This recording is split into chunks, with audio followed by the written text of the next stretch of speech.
secondary the last couple of practices. How's that group coming along from a communication standpoint, but also from a physicality standpoint, in your opinion? I think from just a communication, just relationship standpoint, I think we definitely coming together. You got guys who's been together, as in Jordan and Nick, who've been together for some years, and then the guys that was here last year. And I think we all just combine and our personalities gel with each other. We don't have no me guys in there, no what we call cancerous guys in there. We all just want the best for each other. And then just out there on the field, man, I think we just competing. We competing, giving effort, giving energy, just competing with one another, making each other better, as long as making the offense better as well. What's Shaw brought to the secondary, coming in as a rookie and being asked to play nickel and outside? You can see that he's tenacious. He can play both inside and outside, and that's going to only help his career. We can see that he definitely has talent. He wouldn't have been drafted. He's going to be a great player.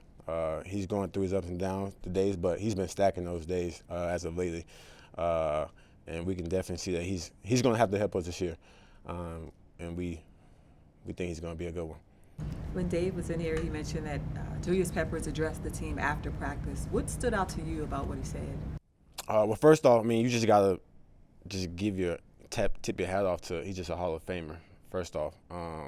You don't get to be in this thing, you don't get to be around a lot of Hall of Famers, and Hall of Famers come back to the team and talk to you.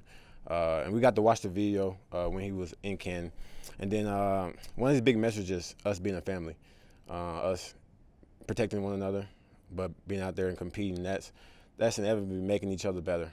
And that's what a family does out there on the field. I mean, we're a team, we play this game, but making each other better, holding each other accountable, that's what a family consists of. Yesterday. No, go ahead. On the making each other better point, pretty lively one-on-one session today.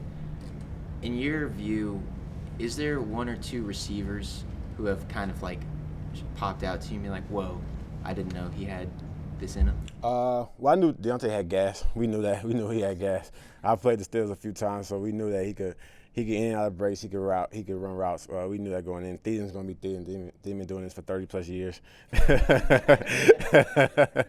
And, I mean, even in one-on-ones, a lot of people like to go to Amir. Amir's going to talk trash. Amir's going to do a little extra in his one-on-one. So, but just overall, the receivers, and Mingo has definitely stepped up as well. But just overall, their whole receiving crew, we love to do the one-on-ones because Coach shows them in the meeting rooms. So that's an extra little competitive that we like to do because he's going to show who won and who lost in the meeting rooms. And he's counting everything. Everything that we do, it's a win or a loss. Did JC fine you for not getting that interception the other day? Yeah, I got a fine for that one. Are you going to fine him for not getting the one? Oh, yeah, he's definitely getting on the fine board for that one, too. Payday's coming up. I'm sorry? Who's the arbitrator? Who decides who gets fined and how much? So we got it's a little democracy in there. But I think we all going to agree that he dropped that pass. I'm the what we call it. I'm the one who holds the money, so the treasurer. It all comes to me. So yeah, but he's definitely getting fined. Where does it go? So at the end of the year, I think we all, just as a DB group, we like to just do stuff as a DB group, do stuff at the end of the year. When however big the pot is, just it all goes towards one little event that we do at the end of the year. Last year, it felt like the secondary was a strength of the team, but it was kind of overlooked nationally, specifically you. It seemed like you had a breakout year that kind of got overshadowed by the record. What do you want to prove this year, maybe, or get out of this season individually, other than improving the record for the team? I don't want to prove anything. I just want to win. Going off what we got, 2 wins, that's the only thing I want to prove is to win. And I'm tired of, I think speak for a collective, we're tired of losing here. I think this program, this team, this tradition is winning, and we want to win. We want to get this team back to the top where it belongs, and that's the only thing that I want to prove. And I think the only thing that the guys in there want to prove. I think each person has their own goals that they set, but number one at the top of I think mine and the guys is to win. Is there a sense of like the guys there's a lot of guys back from last year. Is there kind of this sense of like last year? Yeah, you want to move past it, but you also know that that's kind of hovering in the national perspective of the record. Oh, we definitely understand it. We definitely know that, we was last. We was, kind of the worst team in the league, people would say.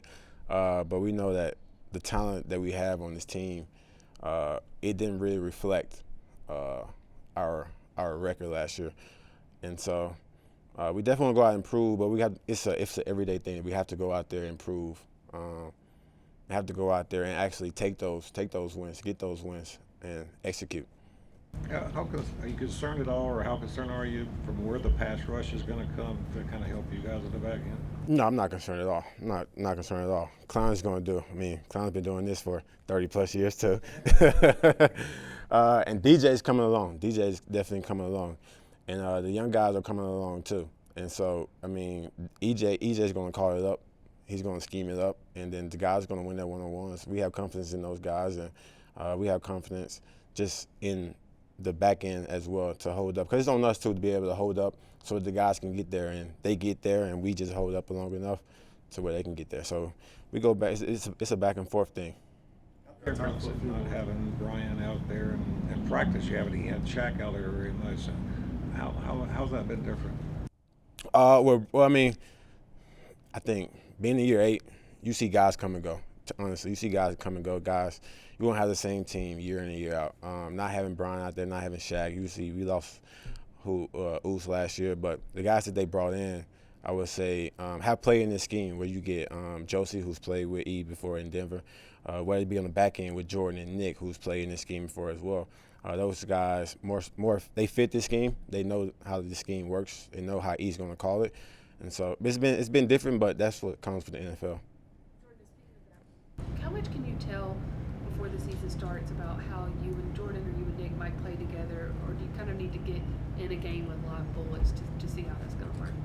No, we definitely got a little scheme of how we all play together. I'm not going to give it out, but we all three can be on the field at the same time, and but we all gel together. There's no pride. There's no ego amongst each other. We all want to see each other succeed, but we all know that I know his weakness. He know my strength. Speaking for Jordan, Nick, and me as vice versa, they know my strengths and weaknesses. But we all gel. We all kind of can, hold each other accountable and play off one another. Very good. Thank you. Yeah. Thank y'all.